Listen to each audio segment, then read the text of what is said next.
Ayahanda, mengapa bersila di atas lantai? Nak baca doa selamat? Tidak, tak fikir apa yang nak jadi pula. Ayahanda marah? Tidak, seronok. Alhamdulillah.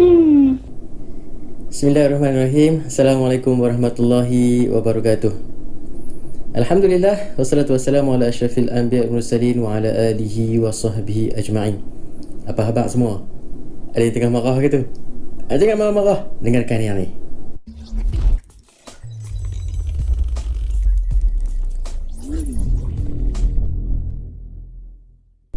Para penonton sekalian, musuh kebijaksanaan adalah marah. Berapa ramai yang bijak tapi akhirnya jatuh terhina dek kerana marah. Apabila marah, akal akan ditawan oleh emosi, diri hilang kendali. Adatnya, kita akan gembira apabila kita dipuji dan disanjung tinggi. Sebaliknya, diri akan dikuasai marah apabila kita terasa teranaya dan juga kecewa. Salah satu ciri orang yang beriman ialah orang yang dapat menahan kemarahannya dan tidak melepaskan kemarahannya walaupun dia mampu.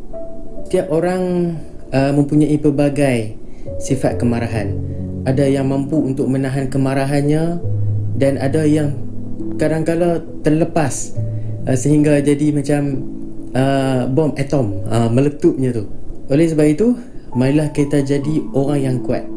Kenapa para penonton sekalian, orang yang kuat Nabi telah sebutkan ialah orang yang dapat menahan kemarahannya. Dan Nabi SAW juga berpesan kepada kita, sungguhnya ada satu perkara yang perlu untuk kita ambil berat, yang mana ada seorang sahabat Nabi SAW bertanyakan kepada Nabi, berwasiatlah, berilah wasiat kepada aku wahai Rasulullah. Maka Nabi pun menyebut, janganlah kamu marah. Bila ditanya lagi, Nabi ulang balik, jangan kamu marah, jangan kamu marah. Ini menunjukkan bahawa pentingnya kita menahan kemarahan. Jadi para penonton sekalian, sememangnya bila kita marah, hati kita akan rasa tak berapa nak selesa, tak berapa nak seronok. Tambah-tambah pada hari itu mungkin kita ada banyak urusan. Ada pula datang seorang insan ataupun perkara-perkara yang menjadikan diri kita tidak mampu untuk menyelesaikannya, maka kita akan mudah untuk marah. Jadi bagaimana cara untuk kita nak meredakan kemarahan kita para penonton sekalian? Itulah dengan yang pertama, mengubah posisi. Mungkin waktu tu kita sedang berdiri, sedang marah, berdiri, duduk. Bila duduk pun duduk marah lagi, mungkin kita boleh duduk bawah bersila. Macam tu. Dan seterusnya. Kalau perlu tidur, tidur untuk meredakan kemarahan kita. Yang kedua, ambil wuduk. Sebab apa para penonton sekalian? Marah itu datang daripada syaitan, dan syaitan itu dijadikan daripada api, sedangkan api itu hanya dapat dipadamkan oleh air. Oleh itu, jika kita sedang marah, maka berwuduklah kita. Dan yang seterusnya, yang ketiga para penonton sekalian, jika kita masih lagi rasa marah, maka apa yang perlu kita buat? Diamkan diri. Orang sedang beletir daripada kita, orang sedang mengata kita, apa yang perlu kita buat para penonton sekalian? Diam. Boleh tak kita marah? Boleh. Yang mana Nabi SAW sebenarnya tak pernah marah. Namun begitu, dalam beberapa keadaan Nabi sangat marah, terutamanya kepada orang-orang yang melakukan kesalahan dan orang-orang yang melakukan dosa. Nabi sangat marah. Oleh sebab itu, marilah sama-sama kita nak marah, marah ikut Nabi. Yang mana marahnya Nabi, marah yang ditukarkan kepada pahala. Dan marahnya Nabi, marah yang berganti maaf. Allahu Akbar. Jom kita lihat satu pesanan Luqmanul Hakim kepada anaknya, yang mana beliau telah memberikan nasihat. Wahai anakku, janganlah sampai hilang mukamu dengan meminta-minta.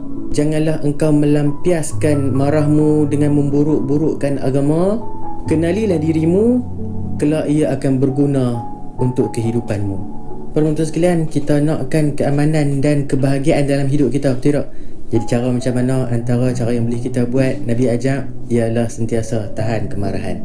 Tidaklah seseorang hamba itu menahan kemarahannya kerana Allah, kecuali Allah akan mengurniakannya keimanan dan kebahagiaan. Jadi mungkin ada yang sedang marah sekarang. Sedang marah tentang apa? Ada orang duk mengata kita. Ada orang mengata kita. Mungkin ada yang sedang buat suatu benda tak jadi. Kan? Duk plan tapi tak apa nak jadi. Oh, marah, stres. Apa yang perlu kita buat? Ingat fadilat kebaikan orang yang kita marah tu. Mungkin ada kebaikan yang telah dia buat kepada kita. Kita ingat kebaikan dia, insya-Allah marah kita kepada orang tu akan beransur reda.